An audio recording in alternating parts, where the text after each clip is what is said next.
Hey everyone, good morning. My name is Vishwadeep and I welcome you all on Unacademy Computer Science channel for unlimited learning.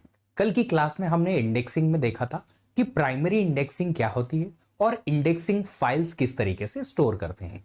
आज हम indexing की और 3 तरीके देखने वाले हैं। क्लस्टरिंग इंडेक्सिंग, सेकेंडरी की इंडेक्सिंग और सेकेंडरी नॉन की इंडेक्सिंग कैसे काम करती हैं, किस तरीके से चलती हैं, इन सारी चीजों के बारे में आज डिटेल में जानते हैं और फिर इन सबको एक दूसरे से कंपेयर भी कराएंगे। चलिए तो स्टार्ट करते हैं आज का सेशन। उसके पहले मैं अपने आप को इंट्रोड्यूस कर दूं। मेरा नाम विश्वदीप है और ये रहा मेरा प्रोफाइल। मैं इस चैनल पे एज ए चैनल लीड काम करता हूं और अनअकैडमी प्लेटफॉर्म पे एज प्लस एजुकेटर भी काम करता हूं। मेरे इस चैनल पे बहुत सारे लेक्चर्स अवेलेबल हैं, एक बार जरूर देखिएगा। कंटेंट को लाइव सेक्शन में जाके, वीडियो सेक्शन में जाके, प्लेलिस्ट सेक्शन में जाके एक्सप्लोर करिए क्या क्या आपको ऑप्शन मिलेंगे यहाँ पे लर्निंग के, और इसके अलावा आपको गाइडेंस के, और इसके अलावा आपको स्ट्रेटेजी के बहुत सारे सेशंस मिल जाएंगे। अगर आप लोगों ने अभी तक अनअकैडमी प्लेटफॉर्म को एक्सप्लोर नहीं किया तो उसे भी करिए, क्योंकि वहां भी बहुत सारी फ्री क्लासेस हैं। और जो पहले रिस्ट्रिक्शन हुआ करते थे कि जो नॉन प्लस मेंबर्स हैं जिन्होंने हमें पे नहीं किया है, उनके लिए हम रिस्ट्रिक्शन रखते थे कि इतने number of hours he per day आप देख पाएंगे फ्री क्लासेस को। वो रिस्ट्रिक्शन भी अब आपके पास नहीं है, तो आप 1 घंटे से ज्यादा बहुत सारे नंबर ऑफ आवर्स की क्लासेस पर डे बेसिस पे अनअकैडमी प्लेटफॉर्म पे फ्रीली देख सकते हैं, स्पेशल क्लासेस के रूप में।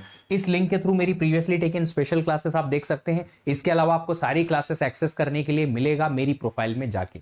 गेट सीएस कैटेगरी में अपना अकाउंट बनाओ अनअकैडमी प्लेटफॉर्म पे, या तो unacademy.com पे जाके या अनअकैडमी लर्नर ऐप पे जाके, फिर मेरी प्रोफाइल सर्च करो, उसको फॉलो करो और मेरी प्रोफाइल में स्पेशल क्लासेस देखो।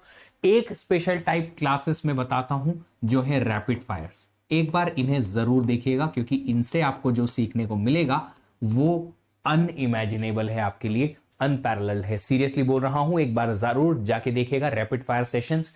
जिस तरीके से आपकी यहां से लर्निंग होगी वो बियॉन्ड इमेजिनेशन है आपके लिए।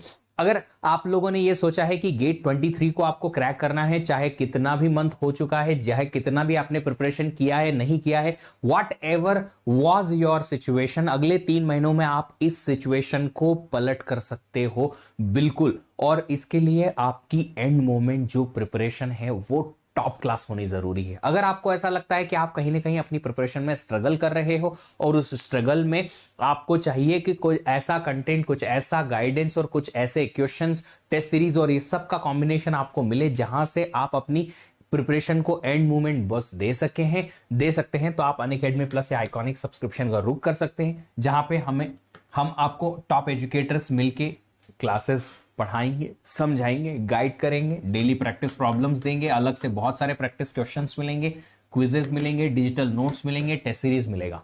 आइकॉनिक सब्सक्रिप्शन में आपको ये एक्स्ट्रा मिलता है, जिसमें 1-on-1 live mentorship, printed notes, strategy and study planner अलग से अवेलेबल है, जिसमें एक कोच आपके साथ कनेक्टेड रहेंगे और वो बताएंगे कि कैसे आपकी प्रिपरेशन होनी है।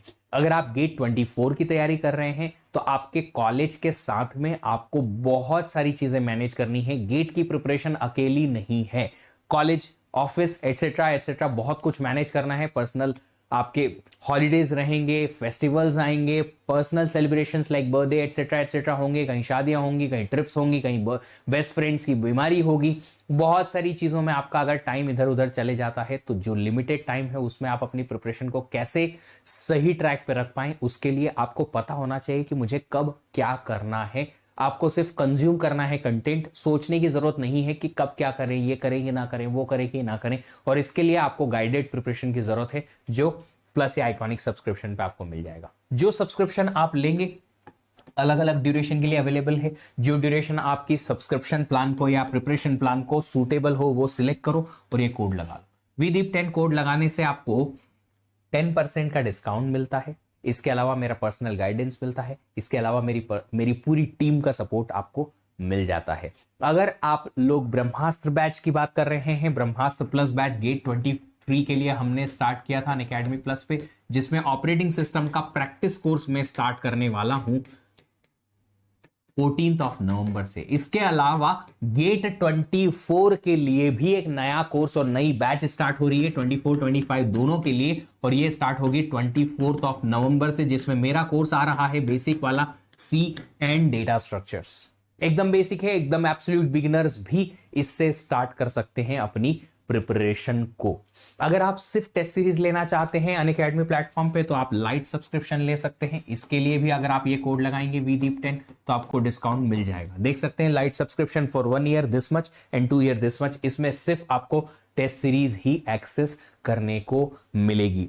आपको नो कॉस्ट EMI ऑप्शन भी अवेलेबल है। अगर आप चाहते हैं कि आपको बिना कोई एक्स्ट्रा कीमत चुकाए सेम प्राइसेस में आपको सेम चीज मिल पाए और इंस्टॉलमेंट में पेमेंट करने को मिल जाए तो आप नो कॉस्ट EMI के थ्रू जा सकते हैं। अगर आप बहुत जल्दी क्वेश्चन रीड करके और उसे समझ नहीं पाते हैं और आपकी स्पीड क्वेश्चन को सॉल्व करने की अच्छी नहीं है तो आप अनअकैडमी कॉम्पीट को यूज करके और इस चीज को सॉल्व कर सकते हैं। अनअकैडमी कॉम्पीट एक नया वैल्यू ऑफरिंग है अनअकैडमी प्लेटफॉर्म का, जहां पे आप 1-on-1 बैटल के थ्रू क्वेश्चन सॉल्व कर सकते हैं दूसरे किसी कॉम्पिटिटर स्टूडेंट के अगेंस्ट। इसका सिंपल सा फायदा यह होगा कि आपको लाइव 1-on-1 बेसिस पे क्वेश्चन सॉल्व करने को मिलेगा, वो भी बैटल के थ्रू, और उसमें आपको कंपटीशन भी फील होगा, उसमें आपको प्रेशर कैसे हैंडल करना है वो भी फील होगा, जल्दी क्वेश्चन रीड करके उसे सॉल्व करने की एबिलिटी भी इंप्रूव हो जाएगी। चलिए आज का सेशन स्टार्ट करेंगे और स्टार्ट करने के जस्ट पहले मैं आप सब लोगों से ये चीज बता दूं कि अगर आप लोग रिकॉर्डेड भी इस लेक्चर्स सीरीज को सुन रहे हैं तो आप मुझसे बातें करते रहिएगा, आप मुझे बताते रहिएगा कि you guys are taking benefit out of this particular series. तभी मुझे जो है मजा आएगा इस बात पे कि हाँ चलो मैं किसी चीज के लिए अगर मेहनत कर रहा हूं तो उसका बेनिफिट स्टूडेंट्स को मिल रहा है। कमेंट बॉक्स में आप कमेंट करके और बता सकते हैं कि yes you are learning, you are getting everything जो मैं यहां पे एक्सप्लेन करने की कोशिश कर रहा हूं। चलिए तो इंडेक्सिंग टेक्निक हमने कल देखा था कि 4 टाइप की होती है, प्राइमरी, क्लस्टरिंग, सेकेंडरी की, सेकेंडरी नॉन की। ठीक है, फिर उनमें से हमने प्राइमरी क्लस्टरिंग के बारे में कल डिस्कस किया था। प्राइमरी क्लस्टरिंग क्या होता है? एक तो कि क्लस्टरिंग जो है प्राइमरी की या सुपर की फील्ड पे ही करेंगे। दूसरी चीज, जो डेटा आपके डेटाबेस में स्टोर्ड है वो और इंडेक्सिंग दोनों एक दूसरे से ऑर्डर्ड रहेंगे, मतलब जिस सीक्वेंस में डेटा स्टोर्ड है उसी सीक्वेंस में आपने इंडेक्सिंग की हुई है। और तीसरी चीज है स्पार्स इंडेक्सिंग, ये रहता है आपको हर एक डेटा या हर एक रिकॉर्ड के लिए इंडेक्सिंग की जरूरत नहीं पड़ती है, पर ब्लॉक एक इंडेक्स रखोगे काम चलेगा। जैसे कि ये था, आपने डेटा को ऑर्डर्ड रखा है रोल नंबर के बेसिस पे, रोल नंबर की है यहां पे, इस रोल नंबर के बेसिस पे आपने डेटा को ऑर्डर्ड रखा है और उसी के ऑर्डरिंग में आपने इंडेक्सिंग भी कर रखी है। तो आपने 1 से 4 एक ब्लॉक के अंदर रखा, इनके सारे रिकॉर्ड्स रख दिए, 5 से 8 एक ब्लॉक के अंदर रखा, उनके सारे रिकॉर्ड रख दिए। ये है डेटाबेस की टेबल। एक पूरी टेबल एक ब्लॉक में नहीं रख सकते, इसलिए आपने 4 ब्लॉक लगाए, B1, B2, B3 and B4। अब आपको ये जो 4 ब्लॉक्स थे, इन 4 ब्लॉक्स की इंडेक्सिंग करनी है। तो प्राइमरी इंडेक्सिंग में हम प्राइमरी की रोल नंबर पे इंडेक्सिंग करते हैं, तो इंडेक्स की फील्ड या इंडेक्स की जो इंफॉर्मेशन है वो अलग से स्टोर होगी। इंडेक्स फील्ड में हमने देखा था कि हमने एक तो रोल नंबर रखा, क्योंकि उसी पे हमें की फील्ड पे ही हमें क्या करनी थी इंडेक्सिंग, कि रोल नंबर 1 का रिकॉर्ड कौन से वाले ब्लॉक में है, ब्लॉक नंबर 1 में। फिर हमने 2, 3, 4 को स्किप किया क्योंकि हमें पता है कि ये सॉर्टेड है, ऑर्डर्ड है, तो हम डायरेक्टली 5 पे जंप कर गए। 5 पे हमने क्या किया, ये रोल नंबर 5 की जो रिकॉर्ड है वहां से स्टार्ट होने वाले आगे के कुछ रिकॉर्ड्स हम B2 ब्लॉक में रखेंगे। इस तरीके से हमने इंडेक्सिंग कर दी। अब पूरी इंडेक्स फाइल को हम एक ही ब्लॉक में नहीं स्टोर कर पाए तो उन्हें और मल्टीपल ब्लॉक्स में स्टोर करने के लिए गए। ये प्राइमरी इंडेक्सिंग का हमारा एग्जाम्पल था और ये क्वेश्चन हमने कल सॉल्व कर लिया था, है ना। अब आज आगे बढ़ते हैं और बात करते हैं क्लस्टरिंग इंडेक्सिंग की। क्लस्टरिंग इंडेक्सिंग और प्राइमरी इंडेक्सिंग में जो मेजर डिफरेंस आता है वो आता है कि यहां पे हम इंडेक्सिंग को नॉन की फील्ड पे क्या करेंगे, अप्लाई करेंगे। तो अगर इंडेक्सिंग की जरूरत पड़ती है कि हमें नॉन की फील्ड पे लगाना हो, अब की फील्ड में सबसे बड़ा बेनिफिट क्या है कि सारी वैल्यूज यूनिक होती हैं। यहां नॉन की फील्ड में सारी वैल्यूज यूनिक नहीं होती हैं, ठीक है। तो अगर आपने इंडेक्सिंग नॉन की फील्ड पे लगाया तो क्या होगा, क्लस्टरिंग इंडेक्स बनेगा। बट क्लस्टरिंग इंडेक्स में एक और इंपॉर्टेंट पॉइंट है, वो क्या है, data must be ordered on the index file, कि जिस सीक्वेंस में आपने डेटा को रखा है उसी सीक्वेंस में आपके इंडेक्सिंग भी होनी चाहिए, है ना। तो ordering of indexing and ordering of data must be ordered of each other, एक दूसरे की ऑर्डर्ड जो है मैच होनी चाहिए। जिस सीक्वेंस में आपने डेटा को रखा हुआ है उसी सीक्वेंस में आप क्या करेंगे, किसको रखेंगे, इसको, किसको, इंडेक्सिंग को भी रखेंगे। बट इंडेक्सिंग यहां पे प्राइमरी नहीं, हम किसी भी की फील्ड पे या नॉन की नहीं रख पाएंगे, नॉन की फील्ड पे रखना पड़ेगा। अच्छा, तो डिफरेंस क्या है प्राइमरी में और क्लस्टरिंग में? सिर्फ एक डिफरेंस है और वो है कि की प्राइमरी में हम की फील्ड पे इंडेक्सिंग करते हैं और यहां पे नॉन की फील्ड पे इंडेक्सिंग करते हैं। अच्छा, ये इंडेक्सिंग स्पार्स होगी या डेंस? ये इंडेक्सिंग स्पार्स होगी या डेंस? ये होगी, चलो एक काम करते हैं, पहले मैं एक्सप्लेन कर देता हूं, फिर आप बताना कि ये स्पार्स है कि डेंस है ना। तो ये देखो, हमारे पास ये एक डेटाबेस है, रोल नंबर है और उनके नाम्स है, नेम्स है ना, टेबल है, एक पूरी टेबल है। इस टेबल में हमने जितने 16 हमारे पास रिकॉर्ड्स थे, उन 16 रिकॉर्ड्स को 4 अलग अलग ब्लॉक्स में रखा हुआ है। ये है ब्लॉक नंबर B1, ये है B2, ये है B3 और ये है B4। अब देखो, मैंने यहां पे अगर ये रोल नंबर लिया है और ये की लिया है, सॉरी नेम लिया है, अब बताओ कि क्लस्टरिंग इंडेक्सिंग किस पे करनी है? क्लस्टरिंग इंडेक्सिंग करनी है नॉन की फील्ड पे। नॉन की फील्ड पे करनी है तो इसमें नॉन की फील्ड कौन सा दिख रहा है? ऑफ कोर्स यार, रोल नंबर तो की है क्योंकि सारे यूनिक हैं, तो नाम ही है हमारे पास जो नॉन की है, तो नेम पे हम क्या करेंगे, इंडेक्सिंग करेंगे। अब नेम पे अगर इंडेक्सिंग करेंगे तो आप देख सकते हो सारे के सारे नेम्स जो हैं, हमने इस तरीके से रिकॉर्ड्स को अरेंज किया हुआ है कि नेम्स जो हैं वो ऑर्डर्ड दिखे, सॉर्टेड ऑर्डर में। देखो दिख रहा है सॉर्टेड ऑर्डर में है। अब अगर नाम पे हम इंडेक्सिंग करेंगे तो हम नाम पे इंडेक्सिंग कैसी करेंगे? हम क्या कर सकते हैं, हर एक यूनिक नाम की सिर्फ इंडेक्सिंग करेंगे। जितनी यूनिक आपके पास नॉन की वैल्यूज हैं उन पे इंडेक्सिंग करेंगे। मतलब एक इंडेक्स ए के लिए रहेगा, एक बी के लिए रहेगा, यहां तक है बी, फिर एक सी के लिए, फिर एक डी के लिए, ए के लिए, एफ के लिए और जी के लिए। सिर्फ इतने ही इंडेक्सेस रहेंगे। तो यहां पे आप इंडेक्सेस किसके लिए रख रहे हो? सिर्फ यूनिक वैल्यू के लिए। जिस फील्ड पे या जिस कॉलम पे आपने इंडेक्सिंग की है उसकी यूनिक वैल्यू के लिए ही इंडेक्सिंग की है। क्या आपने सारे रिकॉर्ड्स के लिए इंडेक्सिंग की? नहीं, आपने सारे रिकॉर्ड्स के लिए इंडेक्सिंग नहीं की, आपने सिर्फ यूनिक नाम के लिए इंडेक्सिंग की या यूनिक वैल्यू के लिए इंडेक्सिंग की। इसका मतलब ये भी हमारा स्पार्स इंडेक्सिंग है। ये भी था, जी हां, ऑलवेज स्पार्स। ये ऑलवेज स्पार्स नहीं है,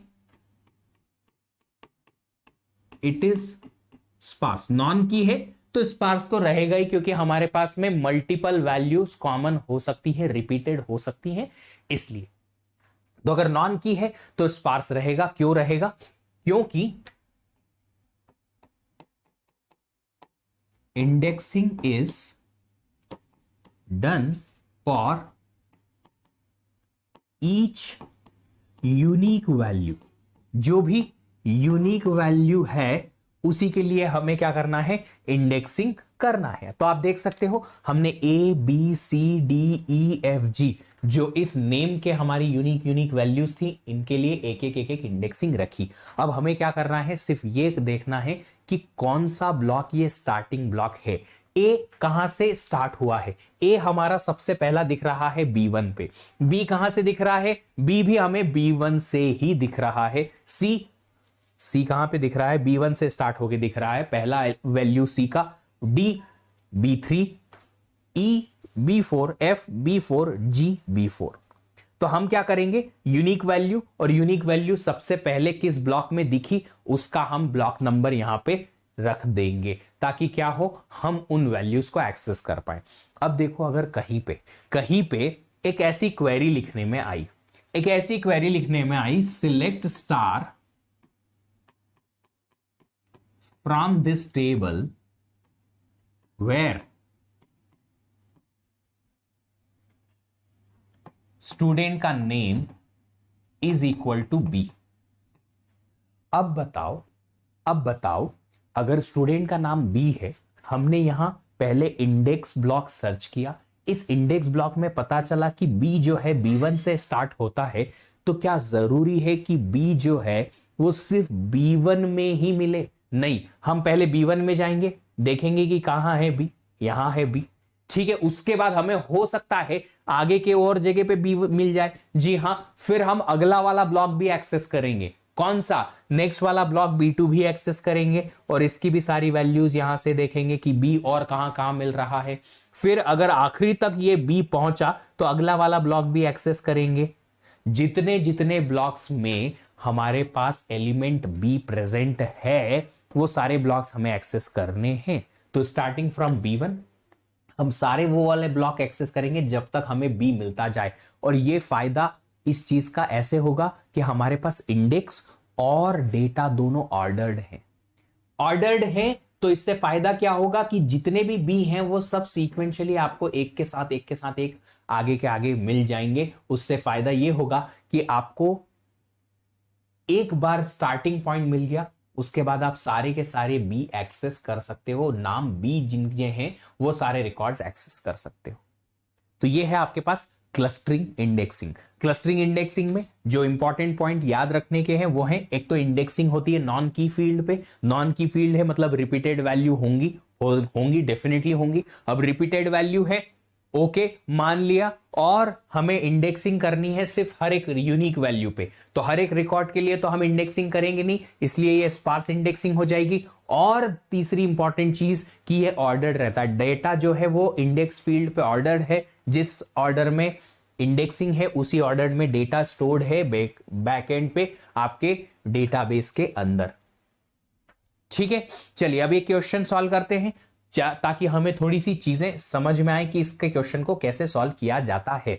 अब देखो, हम इस इंडेक्स फील्ड की इस ब्लॉक में क्या क्या स्टोर कर रहे हैं। ये इंडेक्स फाइल के ब्लॉक में हम स्टोर करते हैं एक तो वो फील्ड की वैल्यू या वो कॉलम की वैल्यू जहां पे इंडेक्सिंग कर रहे हैं, और दूसरा है ब्लॉक का पॉइंटर, किस ब्लॉक पे वो वैल्यू स्टार्ट होके हमारे रिकॉर्ड्स रखे हुए हैं। ठीक है, very good morning Jaskaran. Okay, तो एक डीबी फाइल है जिसका साइज है 1G रिकॉर्ड्स। 1G रिकॉर्ड का मतलब है 2 पावर 30 नंबर ऑफ रिकॉर्ड्स हैं आपके पास। एक डेटाबेस फाइल में 2 पावर 30 नंबर ऑफ रिकॉर्ड्स है। तो ये डेटाबेस फाइल है जिसमें 2 पावर 30 नंबर ऑफ रिकॉर्ड्स है, नंबर ऑफ रोज हैं। फिर दे रखा है हर एक रिकॉर्ड का साइज 64 बाइट्स है। एक एक ब्लॉक का साइज 4096 बाइट्स है। इंडेक्स फील्ड है 10 बाइट की, कि जिस फील्ड पे या जिस कॉलम पे आपने इंडेक्सिंग की है वो 10 बाइट में स्टोर्ड है, एक एक वैल्यू।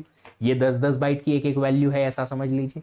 फिर आगे दे रखा है ब्लॉक का पॉइंटर साइज है 22 बाइट्स का, कि ब्लॉक्स जो हैं हर एक ब्लॉक का जो पॉइंटर है ये 22 बाइट्स का है। ठीक है, फिर दे रखा है number of distinct values in index file are these many. अब इंडेक्स फाइल में डिस्टिंक्ट वैल्यू इतनी ही है, मतलब कि 2 पावर 30 रिकॉर्ड्स में से आपके पास 2 पावर 14 रिकॉर्ड्स ही ऐसे हैं जो यूनिक हैं, बाकी के सब रिपीटेड वैल्यूज हैं। फिर indexing is done on non key. Indexing is done on non key, data is ordered है और नॉन की है मतलब क्लस्टरिंग इंडेक्सिंग है। फिर indexing is done for each distinct non की वैल्यू, सिर्फ डिस्टिंक्ट नॉन की वैल्यू के लिए ही इंडेक्सिंग कर रखी है, मतलब ये क्लस्टरिंग इंडेक्सिंग के बारे में बात की हुई है। अब अगर क्लस्टरिंग इंडेक्सिंग के बारे में बात की हुई है, अभी अभी थोड़ी देर पहले हमने क्लस्टरिंग इंडेक्सिंग के बारे में देखा है ना कि क्या होता है। क्वेश्चन है पहला, number of blocks required to store the database file. Database file को स्टोर करने के लिए आपको कितने नंबर ऑफ ब्लॉक्स लगेंगे। तो डेटाबेस फाइल को स्टोर करने के लिए कितने ब्लॉक लगेंगे। ब्लॉक का साइज है 4096 बाइट का। 4096 बाइट के साइज के कितने ब्लॉक लगेंगे जब आपकी डेटाबेस फाइल में इतने रिकॉर्ड है। बट ये तो सर रिकॉर्ड्स है ना, आप बाइट में तो साइज बताओ। तो इतने रिकॉर्ड, हर एक रिकॉर्ड का साइज 64 बाइट, तो फाइल का साइज हो जाएगा इतने रिकॉर्ड्स इनटू 64 बाइट्स, और उनको हमें ब्लॉक्स में रखना है 4096 बाइट के, तो डिवाइड बाय दिस। कल भी हमने सेम टाइप का क्वेश्चन ये देखा था। तो हम लिखेंगे number of blocks required for database file is equal to 2 power 30 तो रिकॉर्ड्स, हर एक रिकॉर्ड का साइज 64 बाइट्स का, divided by number of blocks का, ब्लॉक का साइज है 4096 बाइट्स। अब ये क्या है, 2 की पावर में सब कुछ डिविजिबल है, तो स्पैंड नॉन स्पैंड अनस्पैंड का कोई टेंशन यहां पे आएगा नहीं। ठीक है, ये आ जाएगा 2 power 30 into 2 power 6 2 power 36 divide by 2 power 12, 2 power 36 divide by 2 power 12, answer is 2 power 24। 2 power 24 blocks लगेंगे पूरी फाइल को स्टोर करने के लिए। फिर दूसरा क्वेश्चन क्या है, दूसरा क्वेश्चन है number of blocks required to store the index file. Index file को स्टोर करने के लिए कितने ब्लॉक लगेंगे। सबसे पहले तो इंडेक्स फाइल का एक रिकॉर्ड जो है वो कितनी साइज का होगा ये काउंट कर लेते हैं। तो इंडेक्स फाइल में एक तो हमने वो फील्ड की वैल्यू रखी जिस पे इंडेक्सिंग करनी है, और ब्लॉक का पॉइंटर रखा।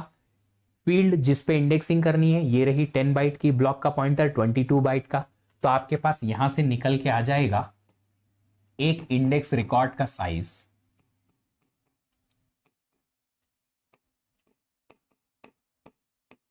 10 प्लस 22 32 बाइट्स का, एक रिकॉर्ड 32 बाइट्स का। ऐसे आप कितने रिकॉर्ड रखोगे इंडेक्स फाइल में, जितनी आपके पास में नॉन की यूनिक वैल्यूज हैं। तो जितनी नॉन की वैल्यूज हैं, आप देखो नॉन की वैल्यूज कितनी यूनिक है, 2 पावर 14, इतने रिकॉर्ड रखोगे, 2 पावर 14 रिकॉर्ड्स, और हर एक रिकॉर्ड का साइज 32 बाइट्स का। तो इतना टोटल साइज हो जाएगा आपका पूरे इंडेक्स फाइल का, और वो पूरी इंडेक्स फाइल आपको 4096 बाइट्स के ब्लॉक पे रखनी है। ठीक है, तो हम क्या करेंगे, यहां अगर निकालना चाहते हैं कि कितने नंबर ऑफ ब्लॉक्स लगेंगे,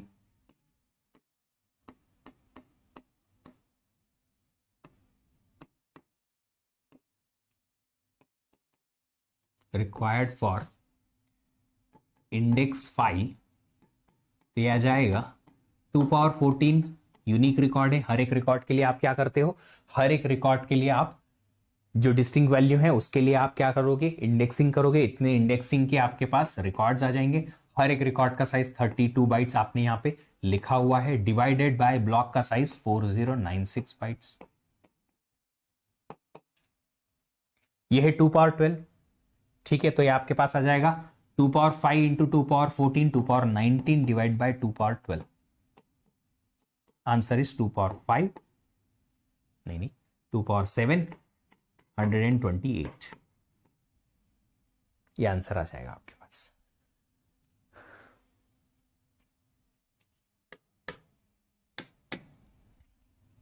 ठीक है, चलिए, तो ये हो गए आपके क्लस्टरिंग इंडेक्स से रिलेटेड प्रॉब्लम का सॉल्यूशन।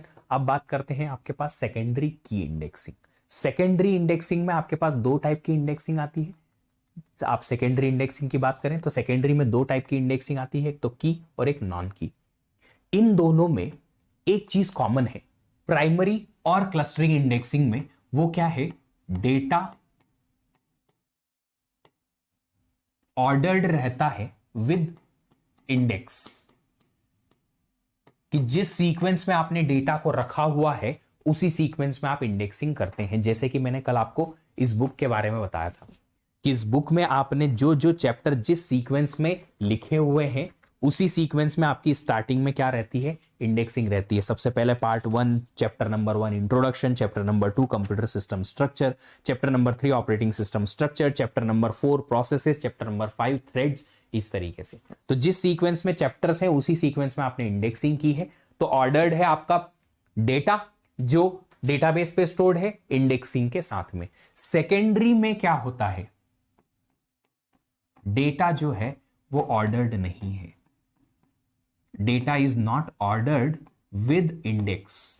जिस ऑर्डर में आपने डेटा को स्टोर किया है वो ऑर्डर में आपके पास इंडेक्स्ड नहीं है। एग्जाम्पल देख लेंगे, समझ में आ जाएगा। बट यहां पे आपको समझ में आया है ऑर्डरिंग क्या होगी। डेटा की ऑर्डरिंग और इंडेक्स की ऑर्डरिंग मैच नहीं करेगी। कि आपने रोल नंबर 1 के बाद 3 रख दिया, 8 रख दिया, साइन 7 रख दिया, 5 रख दिया, इस तरीके से रिकॉर्ड स्टोर्ड है। बट यहां पे सीक्वेंसिंग जो है रोल नंबर 1 2 3 4 5 6 इस तरीके से इंडेक्सिंग कर रखी है, राइट। तो जो डेटा बैकग्राउंड में स्टोर्ड है और इंडेक्सिंग की हुई है उनकी सीक्वेंस मैच नहीं होती, वो होगा अनऑर्डर्ड। इसके अलावा आप किस फील्ड पे इंडेक्सिंग करोगे, की फील्ड या नॉन की फील्ड। अगर आप की फील्ड पे इंडेक्सिंग करोगे तो सेकेंडरी की इंडेक्सिंग, नॉन की फील्ड पे करोगे तो सेकेंडरी नॉन की इंडेक्सिंग। बस इतना ही डिफरेंस आएगा इन दोनों में। अब इसको करते कैसे हैं? सेकेंडरी की indexing, indexing done on the primary की और एनी सुपर की पे करेंगे, तो इसीलिए की इंडेक्सिंग है। Data must not be ordered on index field. Index field की जो आपकी इंडेक्सिंग सीक्वेंस है वो और डेटा की सीक्वेंस अलग अलग हो सकती है।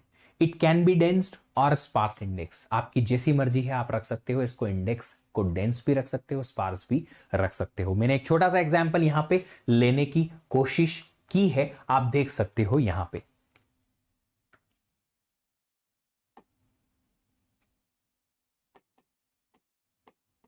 ये एक टेबल है, स्टूडेंट टेबल, जिस स्टूडेंट टेबल में हमारे पास स्टूडेंट का रोल नंबर और नेम है। आप देख सकते हो कि जब डेटा आपके डेटाबेस पे स्टोर हुआ है तो रोल नंबर्स का जो ये ऑर्डरिंग है वो ऑर्डर्ड नहीं है। जिस तरीके से रिकॉर्ड्स रखे हुए हैं वो रिकॉर्ड जो है वो रिकॉर्ड ऑर्डर्ड नहीं है, बट हम चाहते हैं कि रोल नंबर पे ही इंडेक्सिंग की जाए, क्योंकि ये की इंडेक्सिंग है सेकेंडरी टाइप की। तो की इंडेक्सिंग में हम क्या कर रहे हैं कि एक तो रोल नंबर पे इंडेक्सिंग कर रहे हैं एक चीज, और दूसरी चीज रोल नंबर में जो डेटा जो स्टोर्ड है वो रोल नंबर के बेसिस पे सॉर्टेड या ऑर्डर्ड नहीं है, और हमने इंडेक्सिंग क्या कर रखी है, ऑर्डर्ड कर रखी है। अब इस केस में मैंने यहां जो एग्जांपल लिया है वो डेंस वाला लिया है, डेंस लिया है, ठीक है। डेंस में क्या करेंगे हम यहां पे ना अब दो चीजें स्टोर करेंगे कि रोल नंबर 1 का जो रिकॉर्ड पॉइंटर है वो क्या है। मतलब रिकॉर्ड पॉइंटर क्या है, मतलब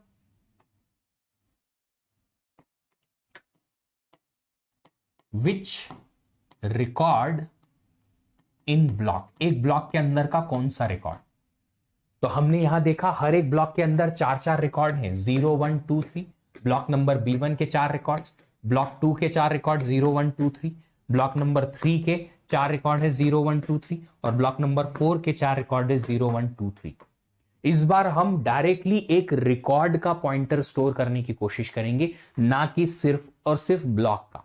हम सीधा रिकॉर्ड पे पहुंचने की कोशिश करेंगे। तो रोल नंबर 1 कहां है, रोल नंबर 1 है सर B1 का record number 0, block B1 record 0। इस तरीके से एक पॉइंटर आपका यहां पे रहेगा जो ये बताएगा कि ये रोल नंबर 1 का रिकॉर्ड एग्जैक्टली कहां, किस ब्लॉक में, किस सीक्वेंस में स्टोर्ड है। रोल नंबर 2 कहां दिख रहा है, रोल नंबर 2 है ब्लॉक नंबर B2 का 1, ब्लॉक B2 का record number 1। Roll number 3, roll number 3 है B3 का C, B3 का 2, B3 का। रोल नंबर 4, रोल नंबर 4 है यहां पे B1 का 1, ब्लॉक B1 का रिकॉर्ड नंबर 1। 5, रोल नंबर 5 कहां दिख रहा है, F, F यहां पे है रोल नंबर 5 2 B4 का 2, B4 का 2। अब आप बोलोगे सर ऐसा क्यों कर रहे हैं हम, इसलिए कर रहे हैं बच्चा ऐसा क्योंकि रोल नंबर सारे के सारे यहां पे इंडेक्स फाइल में तो हमारे पास रोल नंबर के हिसाब से हम सॉर्टेड है। जब हम इंडेक्सिंग करेंगे तो इंडेक्सिंग के अकॉर्डिंग तो सॉर्टेड है, बट बैक एंड में हमारे पास जो रिकॉर्ड्स हैं वो सॉर्टेड ऑर्डर में स्टोर्ड नहीं है, इस ऑर्डर के हिसाब से रोल नंबर के हिसाब से सॉर्टेड नहीं है सारे। तो रोल नंबर 1 कहीं होगा, 2 का रिकॉर्ड कहीं होगा, 4 का कहीं होगा, 5 का कहीं होगा, सीक्वेंस में नहीं है, इसीलिए अनऑर्डर्ड है, इसीलिए सेकेंडरी की इंडेक्सिंग है। सेकेंडरी इंडेक्सिंग में सिर्फ इतना ही डिफरेंस आता, अनऑर्डर्ड हो जाती, उसकी वजह से हमें रिकॉर्ड का पॉइंटर रखना पड़ता है कि ये रिकॉर्ड कहां पे रखा हुआ है। ठीक है। 6, रोल नंबर 6 कहां है, रोल नंबर 6 है यहां पे B4 का 3, रोल नंबर 7 है B3 का 0, रोल नंबर 8 यहां है B2 का 3, B2 3। फिर है रोल नंबर 9 कहां है B1 का 2, roll number 10 B4 1, 11 B1 3, 12 B2 2, 13 कहां गया भाई B3 का 3, 14, B3 का 1,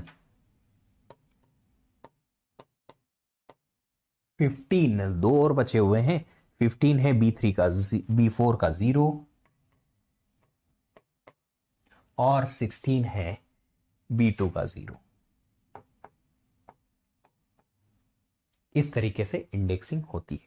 इसका एग्जाम्पल ना आप ले सकते हो, ये जो बुक्स की लास्ट में इंडेक्सिंग होती है ना, इससे ये टॉपिक वाइज इंडेक्सिंग होती है कि आपको किसी अगर टॉपिक को सर्च करना है डायरेक्टली बिना चैप्टर की सीक्वेंस के, तो आप कर सकते हो ऐसा, है ना। आप देखोगे कि इस इंडेक्सिंग में ना, इंडेक्सिंग तो सॉर्टेड है, इंडेक्सेस तो सॉर्टेड है, सबसे पहले ए फिर बी फिर सी फिर डी, इस तरीके से सॉर्टेड होती है। देखो आप, इंडेक्सेस तो सॉर्टेड है, बट बैकग्राउंड में जिस पेज पे आप जाते हो, क्या पेज नंबर भी सॉर्टेड है? नहीं, डेटा कहीं मिलेगा। आप देख सकते हो यहां पे, लेट्स से मैंने एक पर्टिकुलर क्या लिया, ले सकते हैं इसको FAT, ये लिया FAT कहां पे है? 425 पेज पे। फिर मैंने फॉल्ट टॉलरेंस लिया नेक्स्ट वैल्यू, पर नेक्स्ट वैल्यू 425 पेज के बाद सीधे सीधे 564 पेज पे पहुंच गई।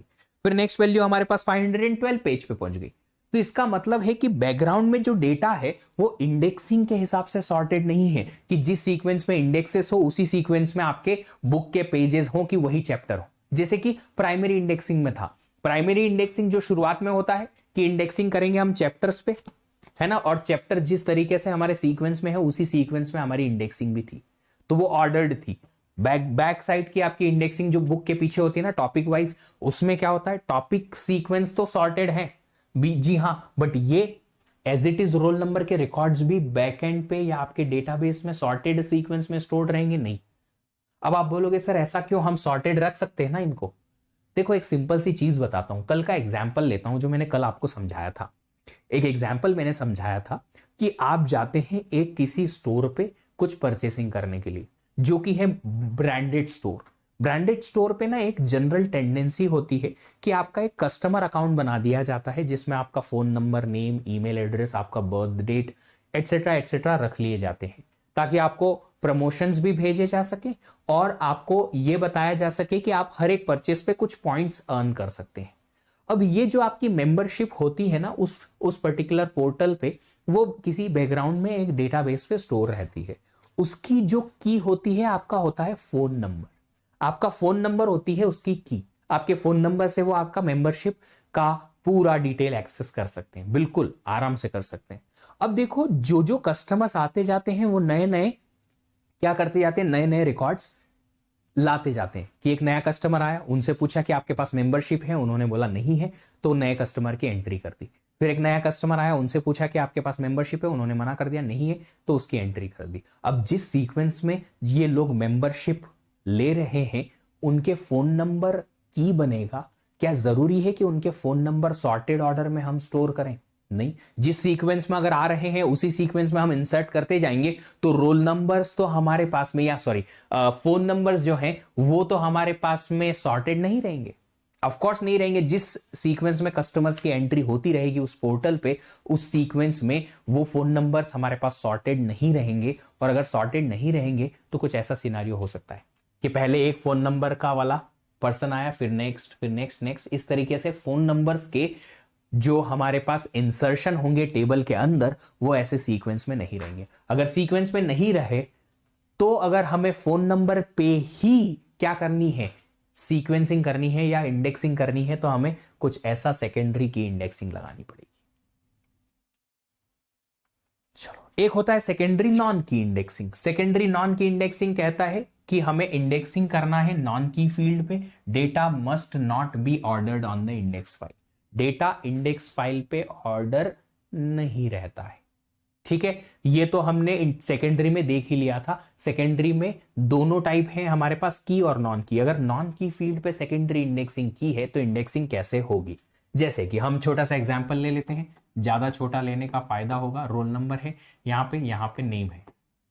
अब एक तो हमारे पास नेम नॉन की फील्ड है क्योंकि इसमें रिपीटेड वैल्यू है, A B C, है ना, रिपीटेड वैल्यूज है ना, C 3 जगह पे है, रिपीटेड वैल्यूज है जी हाँ। और और नॉन की फील्ड है, इस पे हमें इंडेक्सिंग करनी है, और ऊपर से ये ऑर्डर्ड भी नहीं है, आप देख सकते हो अनऑर्डर्ड है डेटा, बट हमें तो ऑर्डरिंग करनी है, तो इसमें 2 लेवल की इंडेक्सिंग यहां पे लगेगी, 2 लेवल की यहां पे इंडेक्सिंग लगेगी। कैसे, ये देखो, सबसे पहले तो जितनी यूनिक वैल्यूज है, रोल नंबर नहीं, यहां पे नाम आएगा, जितनी भी यूनिक वैल्यूज हैं उन यूनिक वैल्यूज का आप क्या करो, block pointer of record pointer लिखो।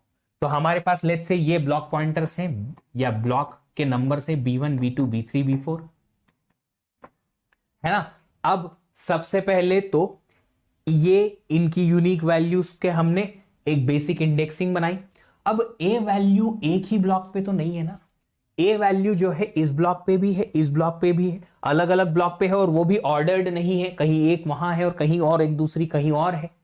ए वैल्यू जो है वो आपके पास ऑर्डर्ड नहीं है, सीक्वेंस में नहीं है ना। अगर सीक्वेंस में नहीं है तो हमें क्या करना पड़ेगा, ए वैल्यू जिस जिस भी ब्लॉक में अवेलेबल है उसका एक अलग से ब्लॉक रखना पड़ेगा। तो ए वैल्यू के लिए हमने यहां से इसको रीडायरेक्ट कराया block number let's say B5 पे, और ये B5 में हम रख रहे हैं ब्लॉक नंबर B1 और ब्लॉक नंबर B3 कि ए वैल्यू जो है वो ब्लॉक नंबर B1 में प्रेजेंट है और ब्लॉक नंबर B3 में भी प्रेजेंट है। आप चाहें तो यहां पे डायरेक्टली रिकॉर्ड पॉइंटर भी रख सकते हैं कि B1 में कहां पे और B3 में कहां पे। सिमिलरली बी वैल्यू का इंडेक्सिंग हमने 6 पे रखा हुआ है, B6 पे। अब B6 पे आए हम, B6 में कहां पे बी वैल्यू रखी हुई है, ब्लॉक B2 पे और ब्लॉक B4 पे। फिर सी वैल्यू के लिए हमने इंडेक्सिंग B7 में रखवा रखी है, तो यहां से हम पहले B7 पे जाएंगे ताकि B7 में वो सारे ब्लॉक्स के नंबर आ जाए जहां पे ये वैल्यू C रखी हुई है। तो हमारे पास है B2 में है, फिर B3 में है, B4 में भी है, B2 में है, B3 में है, B4 में भी है। सिमिलरली ये ब्लॉक नंबर 8 जहां पे वैल्यू D के बारे में इंफॉर्मेशन रखी होगी, वैल्यू D सिर्फ और सिर्फ एक ही जगह पे अवेलेबल है, ब्लॉक नंबर B1 में। इस तरीके से secondary non key indexing use होती है। जल्दी से रिकैप कर लेते हैं। देखो, अगर ऑर्डर्ड है और अनऑर्डर्ड है उसके बेसिस पे प्राइमरी और सेकेंडरी हमारी क्लस्टरिंग आती है। सेकेंडरी, ये तो सेकेंडरी क्लस्टरिंग हो गई। अनऑर्डर्ड है, अगर डेटा और इंडेक्सिंग अनऑर्डर्ड है और की पे है तो ये हो जाएगी सेकेंडरी की क्लस्टरिंग या की इंडेक्सिंग। फिर अनऑर्डर्ड है और नॉन की पे आपने इंडेक्सिंग की है तो सेकेंडरी नॉन की इंडेक्सिंग।